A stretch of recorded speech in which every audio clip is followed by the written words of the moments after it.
किया अखिलेश यादव से दोगुनी संपत्ति वाली सपा प्रत्याशी। चौथे चरण में कौन है सबसे अमीर, किस पार्टी के प्रत्याशी पर है सबसे ज्यादा गंभीर आपराधिक मुकदमे दर्ज, ये सब जानना चाहते हैं ना आप, तो बस हाजिर हो गए हैं हम। नमस्कार, बहुत स्वागत है आपका एनबीटी ऑनलाइन में। आपके साथ मैं हूं ऐश्वर्या। लोकसभा चुनाव 2024 पूरे देश में 7 चरणों में चुनाव हो रहे हैं। 2 चरण संपन्न हो चुके हैं और तीसरे चरण के चुनाव 7 मई को होने वाले हैं। वहीं चौथे चरण की बात करें तो तीसरे के ठीक 6 दिन बाद यानी कि 13 मई को चौथे चरण का मतदान होना है। बता दें कि चौथे चरण में उत्तर प्रदेश की 13 सीटों पर वोट डाले जाएंगे। इनमें शाहजहांपुर, खीरी, धौरहरा, सीतापुर, हरदोई, मिश्रिख, उन्नाव, फर्रुखाबाद, इटावा, कन्नौज, कानपुर, अकबरपुर और बहराइच जनपद शामिल हैं।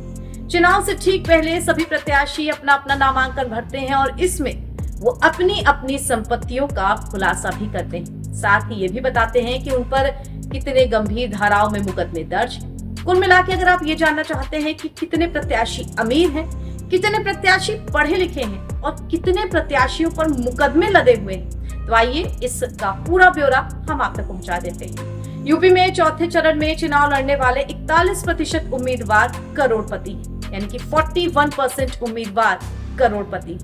इसके अलावा 23% उम्मीदवारों पर गंभीर आपराधिक मुकदमे भी दर्ज हैं। उम्मीदवारों द्वारा घोषित आपराधिक मामलों में 130 में से 36 यानी कि 28% उम्मीदवारों ने अपने ऊपर आपराधिक मामले घोषित किए हुए हैं। अपने नामांकन में उन्होंने ये सारी डिटेल्स दे रखी है। आपराधिक मामले घोषित करने वाले उम्मीदवारों का पार्टियों के हिसाब से भी डिटेलिंग करके हम आपको बताते हैं। सबसे पहले बात बीजेपी की करते हैं। यहाँ 13 में से 4 यानी कि 31%, 31% उम्मीदवार आपराधिक छवि वाले हैं। बसपा के 13 में से 5 यानी कि 38% उम्मीदवारों पर आपराधिक मुकदमे दर्ज हैं। सपा के 11 में से 60 यानी कि 64% उम्मीदवार आपराधिक छवि वाले हैं और कांग्रेस के 2 में से 2 यानी कि 100% उम्मीदवारों पर किन्हीं न किन्हीं धाराओं में आपराधिक मुकदमे जो हैं वो दर्ज हुए हैं। इन सब का हिसाब किताब उम्मीदवारों ने अपने नामांकन में, अपने हलफनामे में दे रखा है। उम्मीदवारों द्वारा घोषित गंभीर आपराधिक मामलों में बीजेपी के 31%, बसपा के 38%, सपा के 36% और कांग्रेस के 100% उम्मीदवार आते हैं। आइए आपको उम्मीदवारों के नाम भी बता देते हैं। कानपुर से कांग्रेस के आलोक मिश्रा चुनाव लड़ रहे हैं। उन पर 5 आपराधिक मामले दर्ज हैं। दूसरे नंबर पर आपराधिक छवि के उम्मीदवारों में देवेंद्र सिंह अलियास आते हैं, जो अकबरपुर से भाजपा के उम्मीदवार हैं और उन पर 13 आपराधिक मामले दर्ज हैं। वहीं तीसरे नंबर पर श्याम किशोर अवस्थी आते हैं, जो बसपा से धौरहरा के उम्मीदवार हैं। उनके ऊपर 4 आपराधिक मुकदमे दर्ज हैं। यानी कि ये टॉप 3 वो उम्मीदवार हैं अलग अलग पार्टियों के जिन पर आपराधिक मुकदमे दर्ज हैं। आइए बात पैसों की भी कर लेते हैं, करोड़पति उम्मीदवारों। यहाँ बात करें तो 130 में से 53 यानी कि 41% जो उम्मीदवार हैं वो करोड़पति। इनमें भाजपा के 13 में से 13 यानी कि 100% उम्मीदवार करोड़पति। बहुजन समाज पार्टी के 13 प्रत्याशियों में से 10 प्रत्याशी करोड़पति हैं, यानी कि यहाँ एवरेज 77% का बनता है। समाजवादी पार्टी के 11 में से 10 उम्मीदवार करोड़पति हैं, यानी कि 51% 91%। कांग्रेस के 2 में से 2 यानी कि 100% जो उम्मीदवार हैं वो करोड़पति।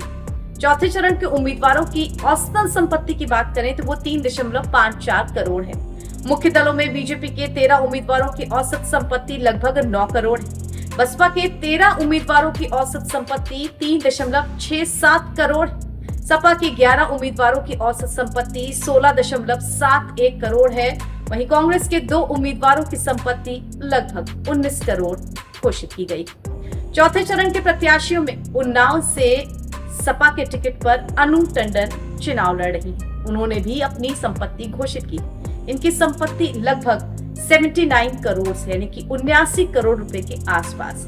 इसी तरह अखिलेश यादव भी इसी चरण में आते हैं। कन्नौज से सपा के टिकट पर है और उनकी संपत्ति लगभग 42 करोड़ है, यानी कि अनु टंडन की संपत्ति का ठीक आधा। अखिलेश यादव से दोगुनी है उन्नाव से जो सपा प्रत्याशी हैं अनु टंडन, उनकी संपत्ति। अब बात कानपुर लोकसभा सीट की करते हैं तो यहाँ से आलोक मिश्रा कांग्रेस पार्टी के टिकट पर चुनाव लड़ रहे हैं। इनकी संपत्ति लगभग 35 करोड़ के आसपास। तो ये हमने आप तक जानकारी पहुंचाई उत्तर प्रदेश के चौथे चरण के उम्मीदवारों की, कौन कितना अमीर है और कितने आपराधिक छवि वाले प्रत्याशी भी। अपने सेगमेंट को हम यही रोकते हैं। उत्तर प्रदेश की तमाम राजनीतिक हलचलों से जुड़े रहने के लिए आप बने रहिए एनबीटी ऑनलाइन के साथ।